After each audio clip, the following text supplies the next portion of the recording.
Welcome dear friends, in this video we will solve mock test number 3 for upcoming CSS MPT.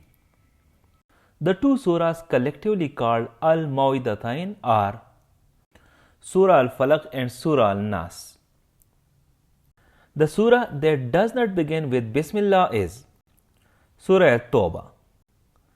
Bismillah occurs twice within Surah An-Naml.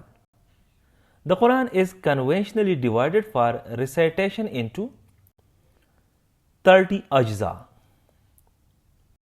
The angel principally entrusted with conveying revelation to the prophets is Hazrat Jibreel alayhi salam. First wife of Prophet Muhammad sallallahu alaihi wasallam was Hazrat Khudija binti Khuwailid raziyallahu anha. The first adult male to accept Islam was Abu Bakr Siddiq raziyallahu anhu. The Quran describes the night journey as extending from Masjid al-Haram to Masjid al-Aqsa. After the change of Qibla in Medina, Muslims faced the Kaaba in Makkah. The farewell sermon was delivered during Hajj in 10th Hijri. Belief in the divinely revealed books is included among the articles of faith. The Quran identifies how many categories of eligible recipients of zakat. 8. Ramadan is the dash month of the Islamic lunar calendar. 9th month. Eid al-Adha is observed on 10th Zil-Hajjah. The classical formulation of the 5 essential maqasid includes protection of religion, life, intellect, lineage, and property. The capital of the Umayyad Emirate and Caliphate in Al-Andalus was Cordoba. The Nasrid kingdom in Muslim Spain was centered at Granada. Salahuddin Ayyubi recovered Jerusalem after the Battle of Hattin in 1187 CE. Al-Qarawiyyin in Fez was founded by Fatima al-Fihri. Al-Qanun fil Tib, the canon of medicine, was uttered by Ibn Sina. लफ्ज़ राय की दुरुस्त जमा क्या है? आरा. खादिम की मुअन्नस सूरत कौन सी है? खादिमा. परिंदे फिजा में उड़ रहे हैं. इस जुमले में फिजा में क्या जाहिर करता है? ज़र्फ़ मकान. लड़कपन में पन क्या है? लाहिका. दुरुस्त इमला कौन सा है? ऑप्शन बी इस्तिस्ना. जुमला वो 2 घंटे से काम कर रहा है में फेल किस जमाने का है? हाल जारी. क्या खूब मंजर है किस किस्म का जुमला है? ताजुबिया. दुरुस्त जुमला मुंतखब करें. ऑप्शन ए तलबा इम्तिहान की तैयारी कर रहे हैं. सुबह तक बारिश होती रही. इस जुमले में तक क्या है? हर्फ जर. दरख्वास्त गुजार ने जवाब जमा कराया में फाइल कौन है? दरख्वास्त गुजार. एहतिराज का करीबुल मानी लफ्ज़ क्या है? इज्तिनाब. वसी का मुतज़ाद क्या है? महदूद. मुहावरा कानो कान खबर न होना का मफहूम क्या है? बिल्कुल खबर न होना. हाथ पाँव फूलना से क्या मुराद है? घबरा जाना. लफ्ज़ नागज़ीर का दुरुस्त मफहूम क्या है? जिससे बचना मुमकिन न हो. खुशाइन के करीब तरीन मानी क्या है? उम्मीद अफजा. The negotiations ended with a breakthrough का दुरुस्त उर्दू तर्जुमा क्या है? मुज़ाकिरात किसी पेशरफ्त के बगैर ख़त्म हो गए. The officer was held accountable for negligence का मौजून उर्दू तर्जुमा मुंतखब करें. अफसर को गफलत पर जवाबदेह ठहराया गया. महंगाई ने क़ुव्वत खरीद को मुतासिर किया है का दुरुस्त अंग्रेजी तर्जुमा क्या है? Inflation has affected purchasing power. उसने एतराज़ वापस ले लिया का दुरुस्त अंग्रेजी तर्जुमा मुंतखब करें. He withdrew the objection. An abstruse explanation is difficult to understand. A banal observation is unoriginal. A clandestine meeting is sacred. A didactic text is intended chiefly to teach. An eclectic approach draws from diverse sources. A fortuitous discovery occurs by chance. A hackneyed praise is overused. An impetuous act is hasty. A lucid explanation is clear. A myopic policy focuses excessively on immediate concerns. An onerous duty is burdensome.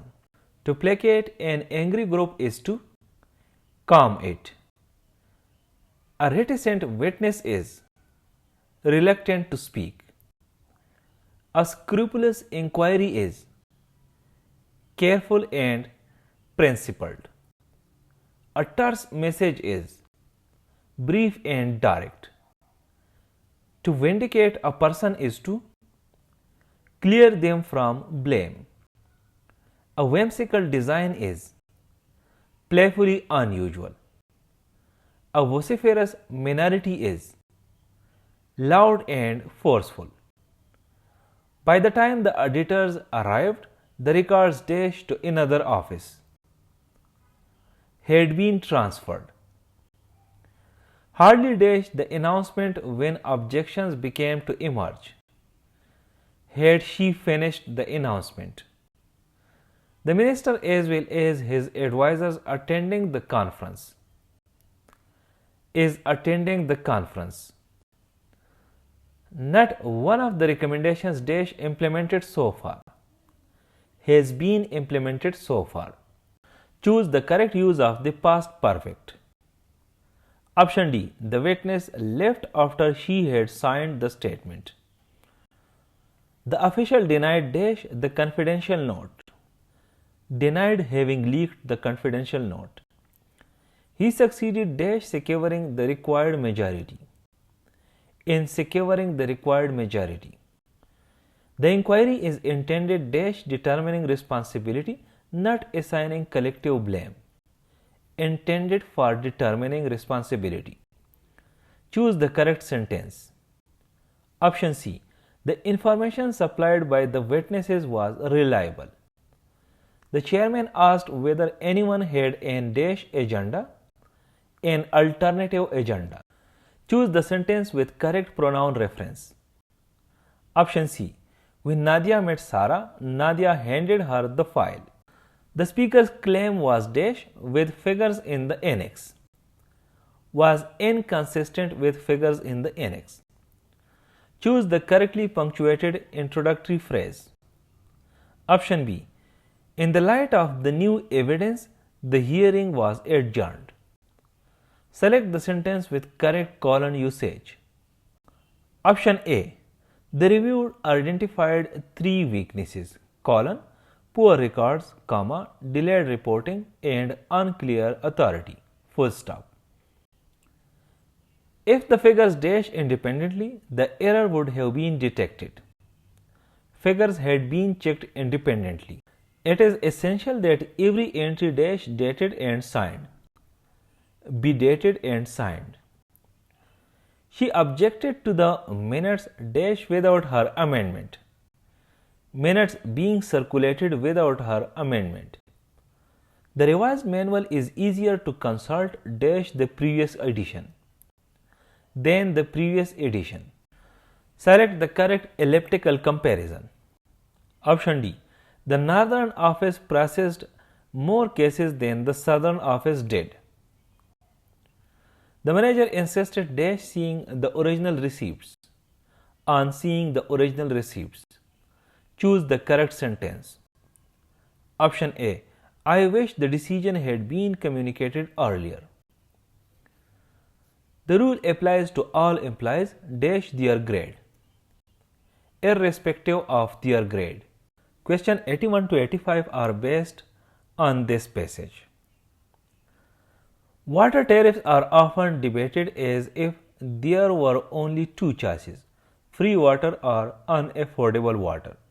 In practice, pricing can be designed to protect basic needs while discouraging waste. A lifeline block may provide an essential quantity at the low rate, after which a higher use is charged progressively. Such a system works only if meters are reliable and poor households are connected legally. Otherwise, informal residents may pay more to vendors than wealthy households pay to utilities. Tariff reform must therefore accompany investment in access, leakage control, and transparent billing. Price is one instrument of conservation, not a substitute for competent service. Why can a progressive tariff fail to protect poor households? Option A. Poor households may lack legal connections and rely on costly vendors. A lifeline block is intended to provide a basic quantity at a low price. The author views price as one conservation instrument among several. Which measure is not mentioned as accompanying tariff reform? Privatizing the utility. The passage most strongly supports which conclusion?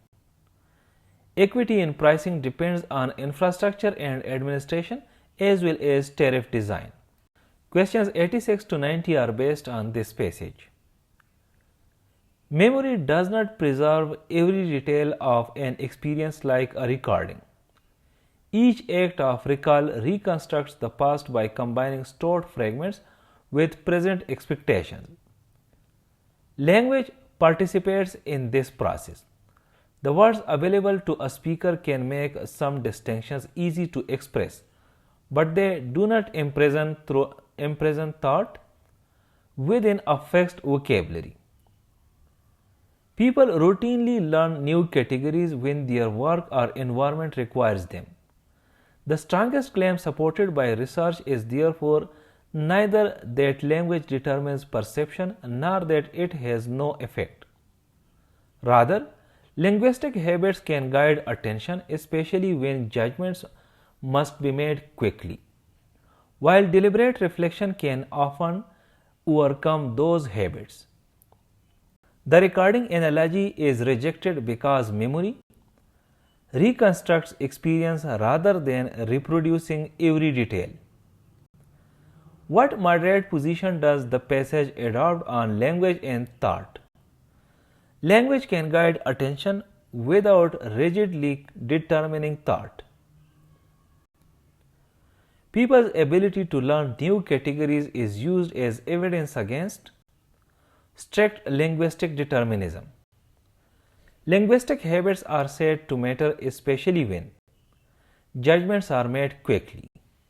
The word imprison is used metaphorically to mean rigidly restrict. The SI unit of energy is joule. The mechanical work done by a force is zero when the displacement is perpendicular to the force. Optical fibers guide light principally through total internal reflection. Within the visible spectrum, the highest frequency is associated with violet light. The element most widely used as the base material in semiconductor devices is silicon. Boyle's law states that for a fixed mass of gas at constant temperature, pressure is inversely proportional to volume. Molarity is defined as moles of solute per liter of solution. The most abundant element in the universe is hydrogen. A covalent bond is formed chiefly by the sharing of electron pairs. Ordinary rusting of iron requires the presence of oxygen and water. A normal human somatic cell contains dash chromosomes, 46 chromosomes. Protein synthesis occurs on the ribosomes. Antibodies are secreted chiefly by plasma cells derived from B lymphocytes. The thyroid gland requires iodine for the synthesis of thyroxine. Gas exchange between a leaf and the atmosphere occurs mainly through stomata. El Nino refers to the periodic abnormal warming of surface waters in the central and eastern equatorial Pacific. The Coriolis effect arises because of Earth's rotation. Compared with oceanic crust, continental crust is generally less dense and more granitic. Ocean tides on Earth are produced chiefly by the gravitational attraction of the Moon. A light year is the unit of distance. The first Pope from the United States elected in May 2025 chose the name Leo XIV. The President of the Republic of Korea as of 10 August 2026 is Lee Jae-myung. Which Southeast Asian country became a full member of BRICS in January 2025? Indonesia. The WHO pandemic agreement was adopted by the World Health Assembly in May 2025. The 2025 United Nations Ocean Conference was held in Nice, France. Which country holds the G7 presidency in 2026? France. The chairmanship of ASEAN for 2026 is held by the Philippines. The chairperson of the African Union Commission as of 10 August 2026 is Muhammad Ali Yusuf, who serves as President of the International Court of Justice as of 10 August 2026. Yuji Iwasawa. The President of the International Criminal Court as of 10 August 2026 is Tomoko Akane. The scholar who produced an early Persian translation of the Quran in the subcontinent was Shah Waliullah. The Farisi movement was founded by Haji Shariatullah. The Jihad movement in the early 19th century subcontinent is chiefly associated with Sayyid Ahmad Brailwi.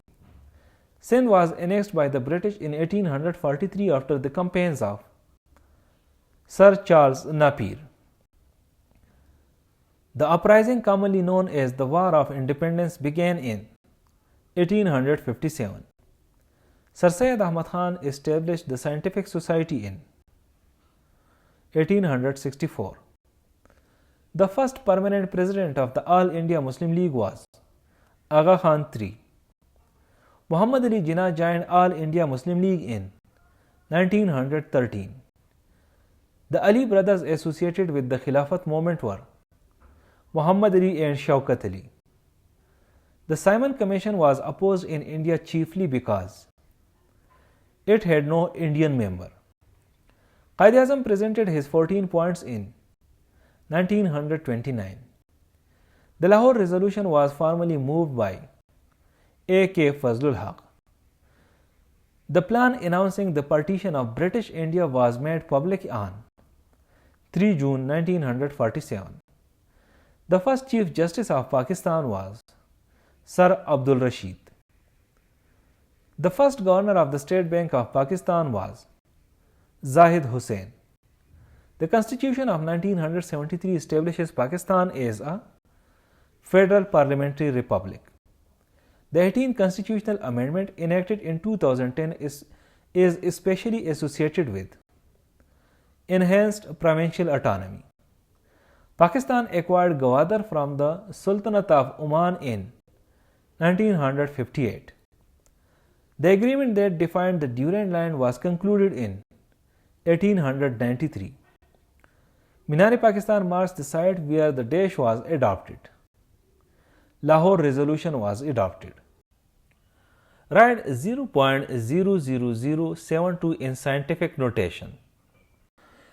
7.2 multiplied by 10 raised to the power of -4. Scientific notation में हम जब एक number लिखते हैं तो हम देखते हैं कि पॉइंट किधर है और उस पॉइंट को हम राइट साइड पे मूव कर रहे हैं या लेफ्ट साइड पे। अगर उसको राइट साइड पे मूव कर रहे हैं तो जो 10 रेज़ टू द पावर होगा वो माइनस में होगा, नेगेटिव में होगा। अगर वो लेफ्ट पे मूव हो रहा है तो 10 raise to the power of something जो होगा वो पॉजिटिव होगा। अब यहाँ पर जो डार्ट है या डेसिमल है या पॉइंट है, जो भी आप इसको कह दे, वो लेफ्ट साइड पे है और इसको राइट हमने मूव करना है। और राइट जब तक पहला सिग्निफिकेंट फिगर नहीं आता तब तक हमने मूव करना है। तो पहले सिग्निफिकेंट फिगर आने तक टोटल 3 जीरोस है और फिर एक सिग्निफिकेंट फिगर है 7। मतलब ये है कि 4 डिजिट्स हमने इसको राइट पे मूव करना है। तो जो 10 raise to the power of something है वो पावर जो है वो डिसाइड होगा कि कितने पॉइंट्स हमने राइट साइड पे इसको मूव किया है।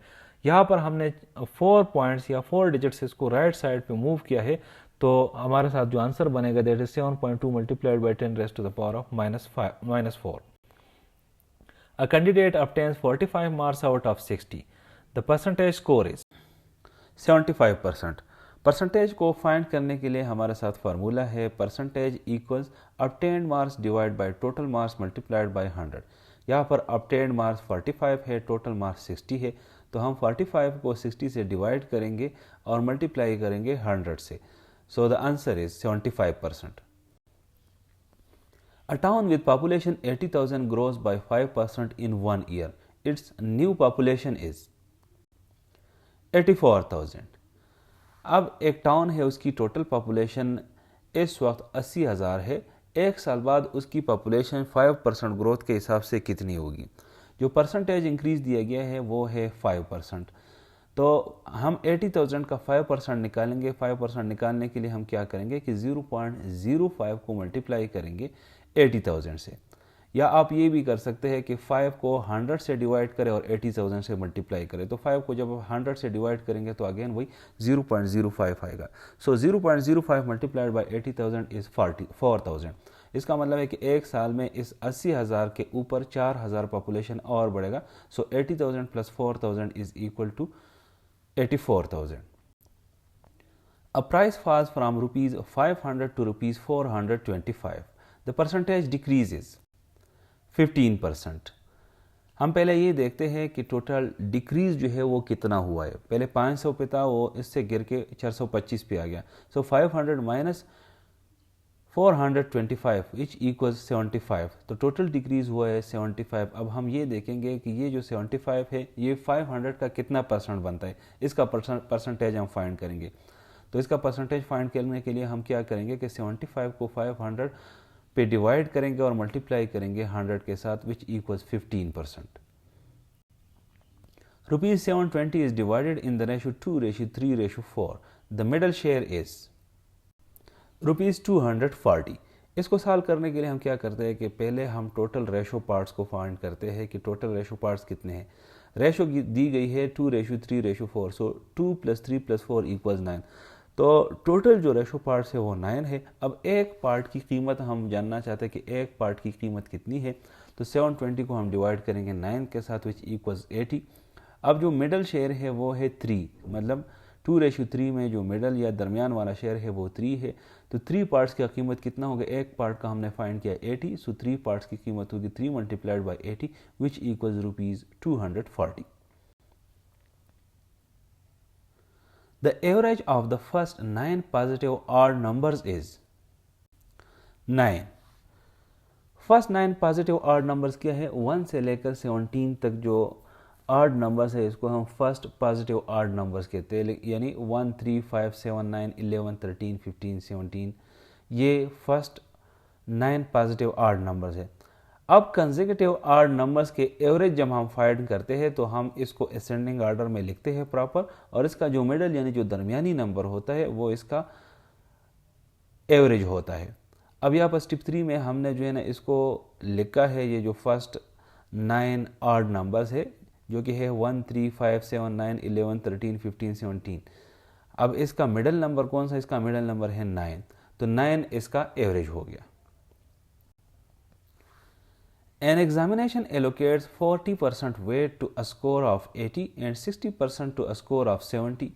The weighted score is 74. जो गिवन हमारे साथ स्टेटमेंट है इसमें के मुताबिक वेटेड स्कोर होना चाहिए 40% ऑफ 80 प्लस 60% ऑफ 70.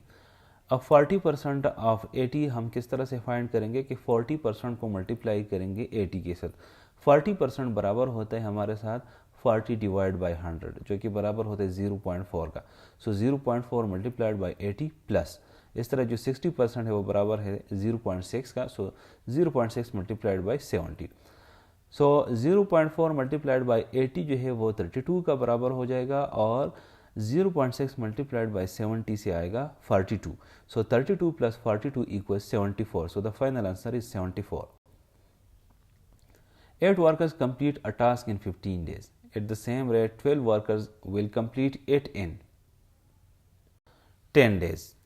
अब गिवन स्टेटमेंट में 8 वर्कर्स है वो एक काम को कंप्लीट करते हैं 15 दिन में. मतलब जो काम है वो कांस्टेंट है, वो चाहे ज़्यादा वर्कर से हो चाहे कम वर्कर से हो, लेकिन काम एक ही करना है. तो अगर ज़्यादा वर्कर्स हो तो दिन कम लगेंगे और अगर कम वर्कर्स हो तो दिन ज़्यादा लगेंगे. अब चूँकि वर्क कांस्टेंट है so work is constant, it means workers multiplied by days से जो चीज़ आएगा वो कांस्टेंट होगा. अब इनिशियली जो डेटा दिया है that is 8 workers and 15 days. So 8 by 15 is 120 work days. ये हमारे साथ एक कांस्टेंट चीज़ आ गई. अब स्टेप 2 में किया है कि अगर वर्कर्स 12 हो जाएंगे तो फिर कितने दिन लगेंगे. तो अगर वर्कर 12 हो जाएंगे तो हम 120 जो कि कांस्टेंट है उसको डिवाइड करेंगे 12 के साथ. हमारे साथ आंसर आएगा 10 days. On a map with scale 1:50,000, a road measures 6 centimeter. Its actual length is 3 kilometre. अब एक स्केल दिया गया है जिसमें 1 सेंटीमीटर हमें मेजरमेंट दिखाता है 50,000 सेंटीमीटर्स का. तो हम 6 सेंटीमीटर का फाइंड करते हैं कि 6 सेंटीमीटर कितने का बनेगा. सो 6 को हम मल्टीप्लाई करेंगे बाय 50,000. सो 6 को जब हम 50,000 से मल्टीप्लाई करेंगे तो टोटल मेजरमेंट हमारे पास आएगा 3 लाख सेंटीमीटर. अब 3 लाख सेंटीमीटर को हम पहले कन्वर्ट करेंगे मीटर में. सो 3 लाख को हम डिवाइड करेंगे बाय 100 क्योंकि हर मीटर में 100 सेंटीमीटर्स होते हैं. So 3 lakh divide by 100 is 3000 metre.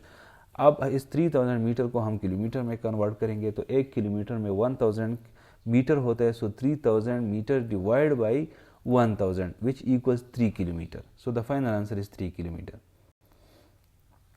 A tap delivers 40 liters per minute. It fills a 2.5 meter cube tank in 62.5 minutes. अब जो टैप है इसकी कैपेसिटी है 40 लीटर्स पर मिनट. अब जो टैंक है इसको हमें मीटर क्यूब में दिया गया है तो इसको हम पहले कन्वर्ट करते हैं लीटर्स में कि ये कितने लीटर्स है. 1 मीटर क्यूब हमारे साथ बराबर होता है 1000 लीटर्स का. तो जो 2.5 मीटर क्यूब टैंक है ये बराबर हो जाएगा 2.5 multiplied by 1000 which equals 2500 litres. अब टाइम जो है टाइम हम कैसे फाइंड करेंगे. टाइम हम फाइंड करेंगे कि वॉल्यूम टोटल कितना है और डिवाइड बाय रेट के रेट कितना है, मतलब किस हिसाब से वो जो है वो उस टैंक को भर रहे हैं. तो टोटल वॉल्यूम इस टैंक का है 2500 लीटर्स और जो रेट दिया गया है कि किस रेट से ये भर रहा है वो है 40 लीटर्स पर मिनट. सो 2500 को हम डिवाइड करेंगे by 40 which equal 62.5 minutes. Rupees 12,000 earns Rupees 3,600 simple interest in 2.5 years. The annual rate is 12%. Simple interest को फाइंड करने के लिए हमारे साथ एक फार्मूला है I equals PRT divide by 100. I से मुराद है सिंपल इंटरेस्ट कि कितना इंटरेस्ट अर्न हुआ है. यहाँ पर जो इंटरेस्ट अर्न हुआ है वो है 3600. P से मुराद है प्रिंसिपल अमाउंट, किस अमाउंट पे ये इंटरेस्ट अर्न हुआ है वो प्रिंसिपल अमाउंट वो है रुपीज़ 12,000. R से मुराद है इंटरेस्ट रेट. अब इंटरेस्ट रेट गिवन स्टेटमेंट में नहीं दिया गया है जो कि हमने फाइंड करना है. और T से मुराद है टाइम, मतलब 1 साल 2 साल 3 साल कितना टाइम है इसमें. तो वो गिवन स्टेटमेंट के मुताबिक 2.5 ईयर्स है और 100 तो वैसे भी कांस्टेंट है. तो इन वैल्यूज़ को जब हम इस फार्मूले में पुट करेंगे तो हमारे साथ जो R की वैल्यू है R के लिए हम इसको सॉल्व करेंगे तो R आएगा हमारे साथ 3600 मल्टीप्लाइड बाई 100 डिवाइड बाई 30,000, तो इससे हमारे साथ आएगा 12। सो जो एनुअल रेट है इंटरेस्ट का वो है 12%, मतलब 12,000 पे अगर 12% रेट हो तो 2.5 साल में वो कमाएगा 3,600। The amount on rupees 20,000 compounded annually at 5% for 3 years is rupees 23,152.50। Simple interest और कंपाउंड इंटरेस्ट में फ़र्क ये होता है कि सिंपल इंटरेस्ट सिर्फ प्रिंसिपल अमाउंट पे लगता है, चाहे कितनी भी साल के लिए हो। कंपाउंड इंटरेस्ट सिर्फ प्रिंसिपल अमाउंट पे नहीं लगता, बल्कि प्रिंसिपल अमाउंट प्लस इंटरेस्ट जो उसने उस वक्त जितना कमाया हो। मतलब अगर 2 साल की बात हो रही है तो कंपाउंड इंटरेस्ट हम फाइंड करेंगे पहले साल में जो प्रिंसिपल अमाउंट था प्लस उसने जो इंटरेस्ट कमाया था उन दोनों पे लगेगा। फिर अगर तीसरे साल में हम कंपाउंड इंटरेस्ट को फाइंड करते हैं तो पिछले 2 साल में जो इंटरेस्ट इसने कमाया है वो इंटरेस्ट प्लस प्रिंसिपल अमाउंट वो दोनों जमा होकर उस पर फिर इंटरेस्ट हम फाइंड करेंगे। अब यहाँ पर कंपाउंड इंटरेस्ट को हम फाइंड करते हैं तो कंपाउंड अमाउंट के लिए एक फार्मूला है कि मतलब ओवर द ईयर्स वो टोटल अमाउंट कितने का होगा। तो उसके लिए एक फार्मूला है P × 1 + R power n। Power n का मतलब होता है कि कितने साल की बात हो रही है, कितने टाइम की बात हो रही है। तो P से जो मुराद होता है वो प्रिंसिपल अमाउंट होता है, या इस स्टेटमेंट के मुताबिक जो प्रिंसिपल अमाउंट है वो 20,000 है, और जो R से मुराद होता है वो है इंटरेस्ट कि एनुअल इंटरेस्ट कितना है। यहाँ पर 5% है तो 5% को हम लिख सकते हैं 0.05। 0.05 इसलिए लिख सकते हैं कि 5% का मतलब है 5 डिवाइड बाई 100। 5 को जब 100 से डिवाइड करते हैं तो वो आता है 0.05। सो 1 + 0.05 इज़ 1.05। और जो मैं n की बात कर रहा था, मतलब यहाँ पर हमने ऊपर क्यूब लिखा है, या ओरिजिनल फार्मूले में असल में n होता है। यहाँ पर चूँकि 3 साल है तो इसी वजह से यहाँ पर पावर 3 लिखा है। अगर ये 4 साल की बात हो रही होती तो फिर यहाँ पर 4 होता, अगर 10 की बात होती तो फिर यहाँ पर 10 होता। तो इस फार्मूले पे जब हम ये वैल्यूज़ पुट करते हैं तो हमारे साथ आंसर आएगा ₹23,152.50। An article sold for ₹1,530 results in a loss of 15%. Its cost price was ₹1,800।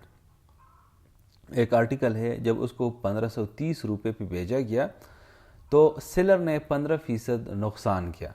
तो इसका ओरिजिनल कास्ट क्या था, मतलब उसने ख़रीदा कितने का था जो उसने 15% का नुकसान किया।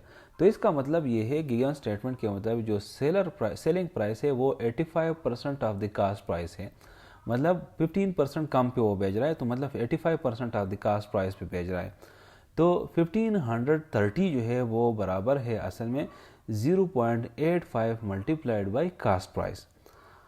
और इसको जब हम कास्ट प्राइस के लिए फर्दर सॉल्व करेंगे तो कास्ट प्राइस हमारे साथ हो जाएगा 1530 divide by 0.85 which equals 1800। T casting ₹300 per kg is mixed with tea casting ₹500 per kg to obtain a mixture worth ₹420 per kg. The ratio of cheaper to dearer tea is 2:3। अब given statement के मुताबिक cheaper 300 का है, dearer 500 का, और इसका जो mean है मतलब जब इसको मिक्स किया जाता है तो देट इज़ 420। तो चीपर टू डियरर रेशो को फाइंड करने के लिए हम क्या करेंगे, जो डियरर है उससे हम सब्ट्रैक्ट करेंगे 420 को, यानी जो एवरेज है, और इस तरह एवरेज से हम सब्ट्रैक्ट करेंगे जो चीपर है। तो इससे जो फिगर आएगा वो हमारे साथ होगी ratio of cheaper to dearer, that is 2:3। The smallest number that must be added to 568 to make it divisible by 9 is 8। इसको सॉल्व करने का तरीका ये है कि जो हमें नंबर दिया गया है इसके डिजिट्स को हम सम करेंगे, दैट इज़ 5 + 6 + 8 = 90। अब हम ये देखेंगे कि 9 के जो मल्टीपल्स है वो क्या है, 9 1 ज़र 9, 9 2 ज़र 18, एंड चूँकि 19 उससे बड़ा है तो 9 3 ज़र 27, हम 27 तक जाएंगे। अब 19 और 27 के दरमियान हम डिफरेंस को फाइंड करेंगे, ये सिर्फ 9 के लिए रूल है। तो 19 और 27 में जो डिफरेंस है वो 8 है।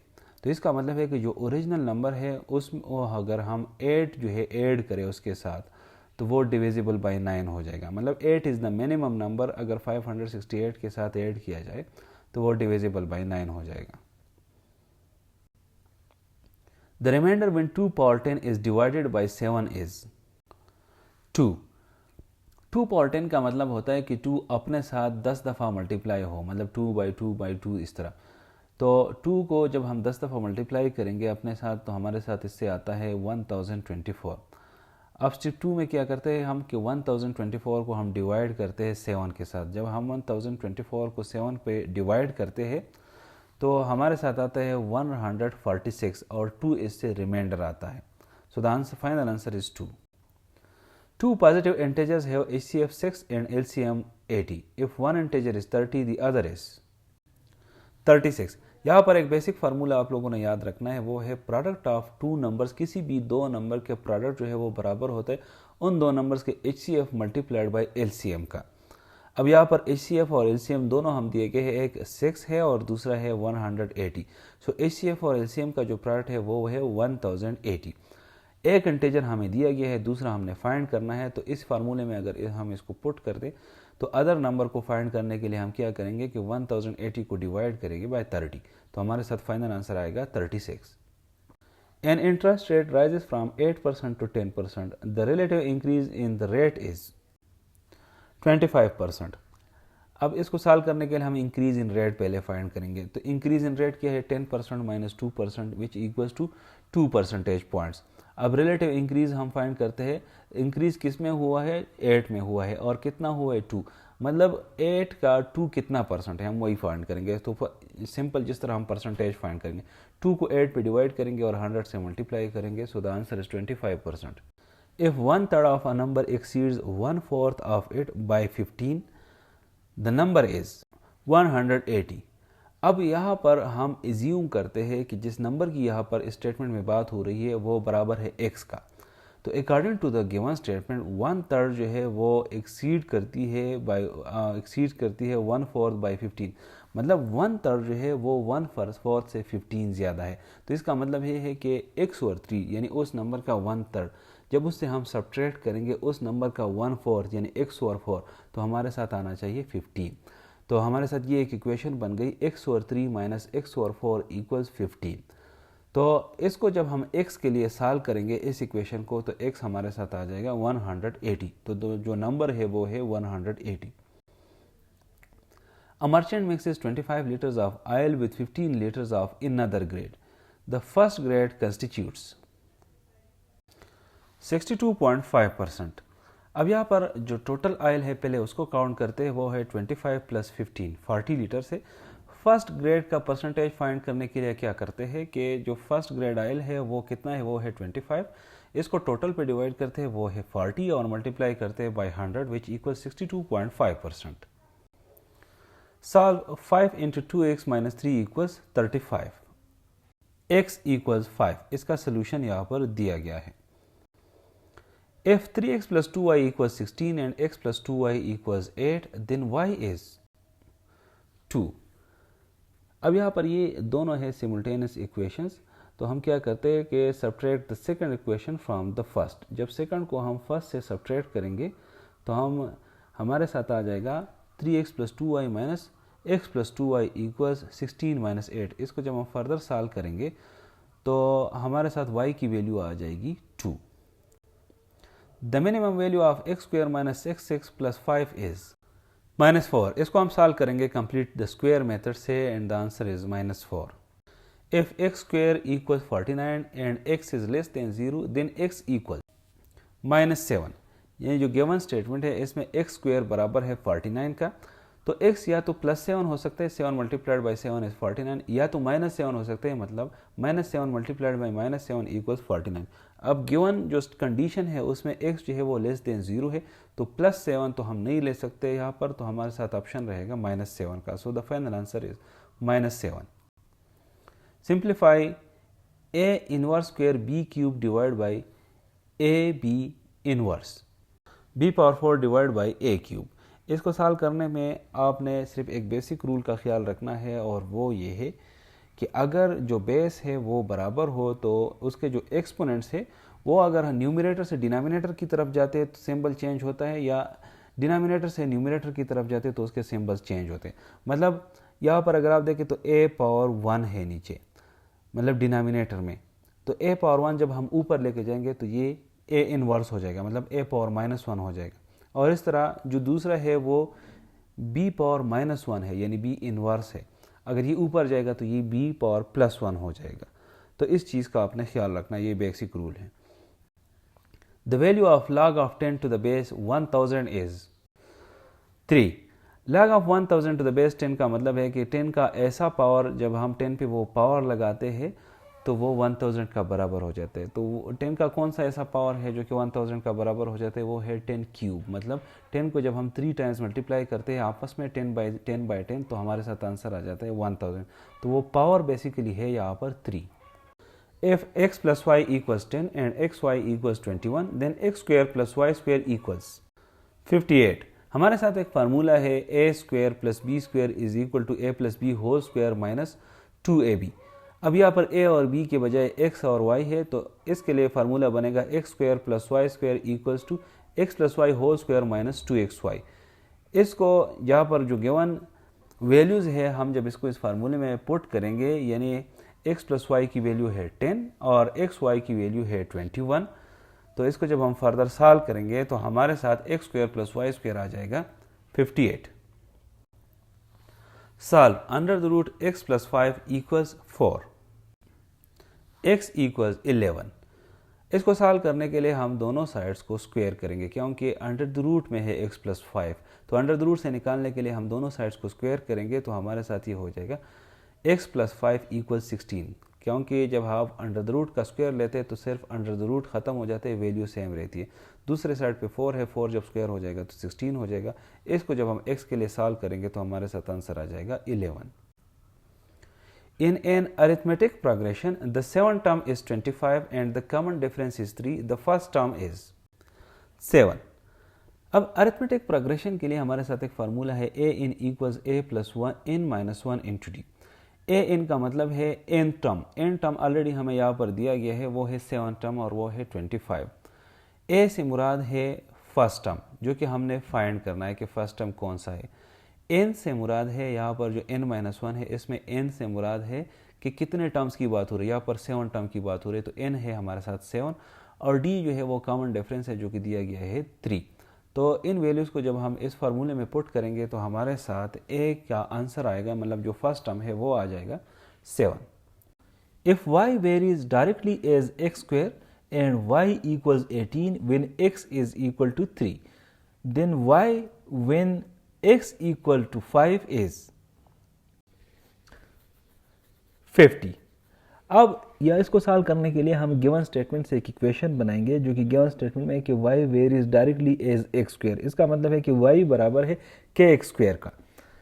k एक कांस्टेंट है जो कि हमने फाइंड करना है यहाँ पर। तो k को फाइंड करने के लिए हम y equals to k x square में वैल्यूज पुट करेंगे। y की वैल्यू है 18 जिस तरह गिवन है। जब y 18 हो तो x कितना होता है, 3 होता है। तो x 18 और 3 को हम इस इक्वेशन में पुट करेंगे तो इससे हमें k की वैल्यू मिलेगी और k की वैल्यू यहाँ पर हो गई 2। तो जब x 5 होगा, अब हमारे साथ चूँकि k की वैल्यू भी आ गई, तो जब x 5 हो गया तो y की वैल्यू क्या होगी, y equals to kx square हो जाएगा। k की वैल्यू 2 है और x की यहाँ पर हमने 5 ली है, जो कि गिवन स्टेटमेंट में है कि जब x 5 हो तो y कितना होगा, तो 5 स्क्वायर हो जाएगा। So it will become 2 multiplied by 25। The final answer is 20। A triangle has sides 5 cm, 12 cm and 13 cm. Its area is 30 cm square. अब ये जो ट्राइंगल है ये असल में बनाता है एक राइट एंगल ट्राइंगल।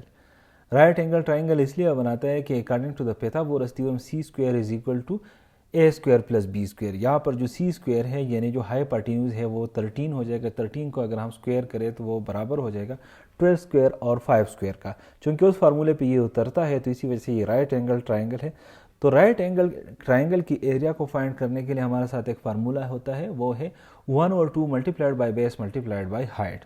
यहाँ पर जो बेस है वो है 5 सेंटीमीटर और हाइट है 12 सेंटीमीटर। इस फार्मूले में हम पुट करेंगे। सो the final answer is 30 centimetre square. A rectangle has diagonal 17 cm and width 8 cm. Its length is 15 cm. अब यहाँ पर गिवन स्टेटमेंट में एक रेक्टेंगल दिया गया है और रेक्टेंगल के बीच में जो डायगोनल है उस डायगोनल की मेजरमेंट दी गई है जो कि 17 सेंटीमीटर है और रेक्टेंगल की जो विड्थ है वो 8 सेंटीमीटर है। अब डायगोनल का मतलब ये है कि डायगोनल उस रेक्टेंगल को हाफ में डिवाइड करता है और उसका जो हाफ बनता है, दोनों साइड पे जो हाफ बनता है वो असल में एक राइट एंगल ट्राइंगल होता है। और राइट एंगल ट्राइंगल के लिए हमारे साथ एक फार्मूला है कि height square plus width square is equal to hypotenuse square. यहाँ पर जो डायगोनल है वो इसका बेसिकली हाइपोटेन्यूज है और इसकी जो लेंथ है वो असल में आप उसको बेस कंसिडर कर सकते हैं। लेंथ हमने फाइंड करना है, विड्थ हमें दी गई है, so length square plus width square, width यहाँ पर 8 स्क्वायर है, equals to hypotenuse square, hypotenuse जो कि डायगोनल है वो 17 स्क्वायर हो जाएगा। तो इसको जब हम फर्दर सॉल्व करेंगे लेंथ स्क्वायर के लिए तो हमारे साथ इसका लेंथ आएगा 15 centimetre. A chord of a circle of radius 10 centimeter is 6 centimeter from the center. The chord's length is 16 centimeter. अब यहाँ पर गिवन स्टेटमेंट के मुताबिक हाफ कार्ड, रेडियस और जो डिस्टेंस फ्रॉम द सेंटर है ये एक राइट एंगल ट्राइंगल बनाता है। तो यहाँ अगेन हम पाइथागोरस थ्योरम यूज़ करेंगे और इससे हमारे साथ आंसर आएगा 16 centimetre. Using pi equals 22/7, the perimeter of a semicircle of radius 7 cm, including its diameter is 36 cm. अब एक सेमी सर्कल की जब हम पेरीमीटर फाइंड करते हैं और पेरीमीटर के साथ साथ डायमीटर फाइंड करते हैं, मतलब पेरीमीटर और डायमीटर को ऐड करते हैं एक सेमी सर्कल की, तो उसके लिए फार्मूला है पाई आर प्लस 2r। तो यहाँ पर पाई की वैल्यू हमें दी गई है 22/7, आर की वैल्यू भी हमें दी गई है कि रेडियस जो है वो 7 सेंटीमीटर है। वो जब हम इस फार्मूले में पुट करेंगे तो हमारे साथ आंसर आएगा 36 centimetre. The total surface area of a cube of side 5 centimetre is 150 centimetre square. Total surface area of a cube के लिए हमारे साथ फार्मूला है 6a स्क्वायर। अब यहाँ पर a का मतलब है कोई भी एक साइड जो कि 5 सेंटीमीटर है, तो जब हम इसको इस फार्मूले में पुट करेंगे तो हमारे साथ आंसर आएगा 150 centimetre square. The volume of a cuboid measuring 4 centimetre by 6 centimetre by 9 centimetre is 216 centimetre cube. एक क्यूबॉइड के वॉल्यूम को फाइंड करने के लिए फार्मूला है length multiplied by breadth multiplied by height. Length 4 है, ब्रेथ 6 है और हाइट 9 है। जब हम इसको इस फार्मूले में पुट करेंगे तो हमारे साथ आंसर आएगा 216 centimetre cube. The surface area of a sphere of radius 4 centimetre is 64 pi centimetre square. Surface area of a sphere के लिए फार्मूला है 4 पाई आर स्क्वायर। अब यहाँ पर r हमें दिया गया है, दैट इज 4 सेंटीमीटर, तो इस r को जब हम इस फार्मूले में पुट करेंगे तो the answer will be 64 pi centimetre square. Two parallel lines are cut by are transversal.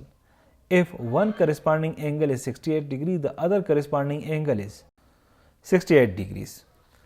अब इसको सॉल्व करने के लिए आपको एक बेसिक कंसेप्ट समझनी आनी चाहिए और वो ये है कि जब पैरेलल लाइंस एक ट्रांसवर्सल के साथ कट हो जाती है तो जो करिस्पॉन्डिंग एंगल्स होती है वो सेम होती है। अब यहाँ पर वन करिस्पॉन्डिंग एंगल जो है वो 68 डिग्रीज है, तो इसका मतलब है कि दूसरा एंगल ऑटोमेटिकली 68 डिग्रीज ही होगी। The slope of the line 2, 3 and 6, 11 is 2। Slope को फाइंड करने के लिए हमारे साथ एक फार्मूला है, that is y2 minus y1 divide by x2 minus x1। अब जो गिवन पॉइंट्स है उसके जो कोऑर्डिनेट्स है वो है उसमें 2 और 3 है। इसका मतलब है x1 जो है वो 2 है और y1 जो है वो 3 है। फिर जो दूसरा पॉइंट है 6 एंड 11, तो इसमें जो x2 है वो 6 है और y2 जो है वो 11 है। तो इन वैल्यूज़ को जब हम इस स्लोप के फार्मूले में पुट करेंगे तो हमारे साथ आंसर आएगा 2। A line has slope 3 and y intercept -2. Its equation is y equals 3x minus 2. Slope intercept के लिए फार्मूला है y equals mx plus c। अब यहाँ पर जो m है वो है हमारे साथ 3 जो कि गिवन है। m का मतलब ये है कि लाइन का स्लोप, और जो c है वो हमारे साथ अगेन गिवन है। c का मतलब है y इंटरसेप्ट दैट इज -2। तो इनको जब हम इस इक्वेशन में पुट करेंगे तो हमारे साथ जो फाइनल आंसर बनेगा that will be y equals 3x minus 2। Find the next term 4, 9, 19, 39, 79, 159। अब इसको सॉल्व करने का तरीका क्या है कि हम देखते हैं कि यहाँ पर हर एक टर्म जो है वो प्रीवियस टर्म का क्या है मल्टीप्लाइड बाई 2 + 1 है। यानी अगर 9 है तो 9 प्रीवियस टर्म या जो इसका जो प्रीवियस टर्म है वो 4 है, तो 4 मल्टीप्लाइड बाई 2 इज 8 + 1 9। फिर 9 के बाद इस सीरीज़ में है 19, तो 19 किस तरह बना है, 9 को 2 से मल्टीप्लाई किया गया, 9 2s are 18 और +1 8 किया गया है। इस तरह 39 है, तो 39 के लिए जो प्रीवियस टर्म है उसको 2 से मल्टीप्लाई किया गया है, मतलब 19 को 2 से मल्टीप्लाई किया गया है तो 38 हो गया और +1 ऐड किया गया है तो 39, इस तरह 79 भी इस तरह। अब 79 के बाद जो नेक्स्ट टर्म हम फाइंड करेंगे वो क्या करेंगे कि 79 को हम मल्टीप्लाई करेंगे 2 के साथ और +1 ऐड करेंगे। तो 79 को जब हम 2 से मल्टीप्लाई करते हैं और +1 ऐड करते हैं तो हमारे साथ आंसर आएगा 159। Find the next letter ZWSNH dash A। अब इसको किस तरह सॉल्व करते हैं कि हम लेटर की पोजीशन को देखते हैं। जो Z का पोजीशन है दैट इज 26, W की पोजीशन है 23, S की पोजीशन है 19, N की पोजीशन है 14 और H की पोजीशन है 8। ये जो पोजीशन है जब हम A B C up to Z लिखते हैं ना तो वहाँ पर इसकी जो पोजीशन है ये हमने यहाँ पर लिखी कि इसकी फ्ला लेटर की पोजीशन जो है वो इस तरह है। अब इनके डिफरेंसेस क्या है, अगर हम इनकी डिफरेंसेस देखें तो Z और W के दरमियान जो डिफरेंस है वो 3 का है। इस तरह W और S के दरमियान जो है -4, S और N के दरमियान -5 और N और H के दरमियान जो है वो है -6। तो इसका मतलब ये है कि अगले टर्म जो होगा तो अगले टर्म के दरमियान और H के दरमियान जो डिफरेंस होगा वो होना चाहिए -7। So next difference is -7. It means that 8 minus 7 is equal to 1. So the final answer is A. All auditors are graduates. No graduate is illiterate. Which conclusion follows? No auditor is illiterate. A person is 12th from the left and 9th from the right in a row. How many persons are in the row? 20. अब इसको find करने के लिए हम इस तरह की situation में जब टोटल पर्सन फाइंड करते हैं तो क्या करते हैं कि पोजीशन फ्रॉम द लेफ्ट किया है और पोजीशन फ्रॉम द राइट किया है, उन दोनों को ऐड करते हैं और उनसे फिर -1 करते हैं। सो position from the left is 12 and position from the right is 9। सो 12 और 9 को ऐड करते हैं और -1 करते हैं। The answer is 20। If table is coded by reversing its letters, chair is coded as RIAHC. A person walks 6 km east, 8 km north and then directly back to the starting point. The final leg is 10 km. अब ये जो बंदा है question statement को अगर हम देखें तो वो 6 किलोमीटर ईस्ट जाता है, फिर 8 किलोमीटर नॉर्थ जाता है, फिर सीधा जो है वापस स्टार्टिंग पॉइंट पे आ जाता है।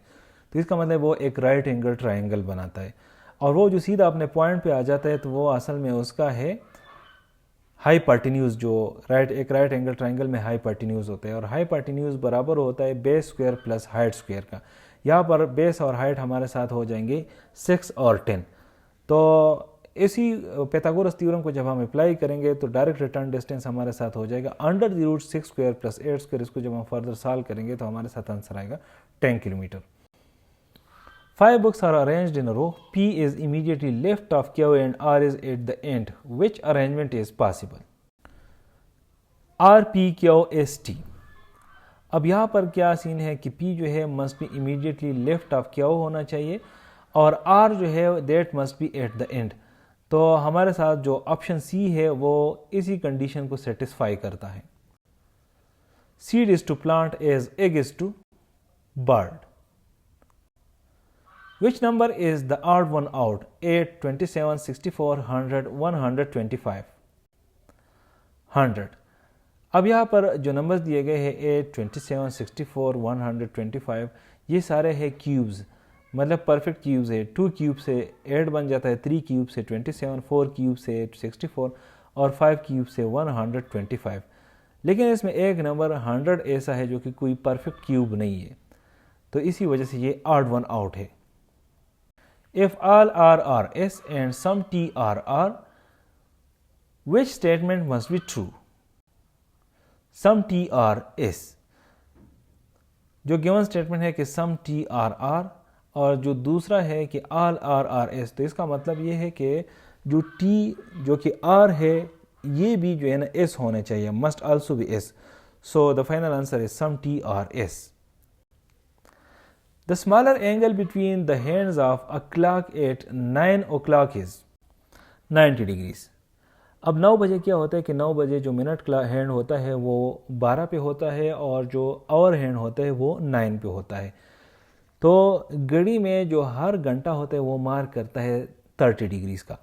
अब यहाँ पर 9 और 12 के बीच में, मतलब 1 लाख का एक हैंड 9 पे है, दूसरा 12 पे है, तो बीच में जो है ये 3 आवर्स जो है वो आ जाते हैं। तो चूंकि हर एक 30 डिग्रीज का बराबर होता है, so 3 multiplied by 30 degrees equal to 90 degrees. A clock gains 5 minutes every hour. After 6 real hours, it will be headed by 30 minutes. अब क्लॉक गेन करता है 5 मिनट्स एवरी रियल आवर, तो 6 घंटों में कितना गेन करेगा? 6 multiplied by 5 which equals 30 minutes.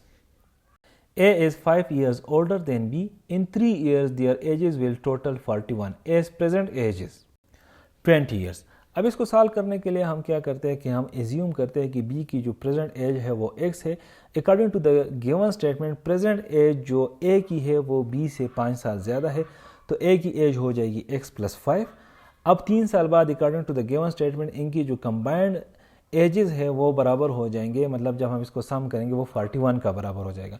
तो हमारे साथ इसका एक इक्वेशन बनेगा कि A की जो प्रेजेंट एज है और B की जो प्रेजेंट एज है उन दोनों के साथ हम 3 को ऐड करेंगे। B की जो प्रेजेंट एज है इस टाइम पे वो है X, तो वो X प्लस 3 हो जाएगा, और A की जो प्रेजेंट एज है वो है X प्लस 5, तो उसके साथ हम 3 को ऐड करेंगे, वो X प्लस 8 हो जाएगा। तो X plus 8 plus X plus 3 equals 41। इसको जब हम X के लिए सॉल्व करेंगे तो हमारे साथ आंसर आएगा 20 years. The probability of drawing an ace from a standard 52 card deck is 1/13। अब एक स्टैंडर्ड डेक जो होता है उसमें 4 एसेस होते हैं और टोटल 52 कार्ड्स होते हैं। तो प्रोबेबिलिटी के लिए हमारे साथ फार्मूला है favourable outcome divide by total. अब फेवरेबल आउटकम कितने हो सकते हैं? वो 4 हो सकते हैं इन 52 में, तो 4 divide by 52 which equals 1/13। 2 fair dice are rolled. The probability that the sum is 7 is 1/6। अब 2 डाइस है जो कि रोल किए गए हैं और इनके जो टोटल आउटकम्स हो सकते हैं वो हो सकते हैं 36, मतलब 6 आउटकम एक के हो सकते हैं, 6 दूसरे के हो सकते हैं, फिर दोनों के जो कंबाइन आउटकम्स हम फाइंड करना चाहते हैं तो 6/6 इज 36, मतलब 2 डाइसेस को जब हम रोल करते हैं तो हमारे पास जो पॉसिबल आउटकम्स हो सकते हैं वो 36 हो सकते हैं। अब वो कौन से आउटकम्स है जिसमें पॉसिबिलिटी है कि 7 आ जाए? अगर एक जो है डाई वो एक डाइस 1 का आ जाए और दूसरा जो है 6 का आ जाए, फिर दूसरी कंडीशन ये है कि एक जो है वो 2 और दूसरी 5, फिर तीसरी कंडीशन ये है कि एक 3 और दूसरी 4, फिर चौथी कंडीशन जो है वो 4 3, फिर पांचवी कंडीशन 5 2 और छठी कंडीशन जो है वो 6 1। मतलब ये 6 ऐसे कंडीशंस है जिसमें जो है हमारे साथ सम जो है इन डाइसिस का जब हम इसको उछाल देते हैं, रोल करते हैं, तो हमारे साथ 6 जो है इनका आउटकम आ सकते हैं, मतलब दोनों को जब हम सम करेंगे। तो प्रोबेबिलिटी हमारे साथ क्या हो जाएगी? प्रोबेबिलिटी हमारे साथ हो जाएगी favourable outcomes divide by total outcomes. Favourable outcomes इसमें 6 आ सकते हैं और टोटल आउटकम्स हो सकते हैं 36, सो 6/36 इज 1/6।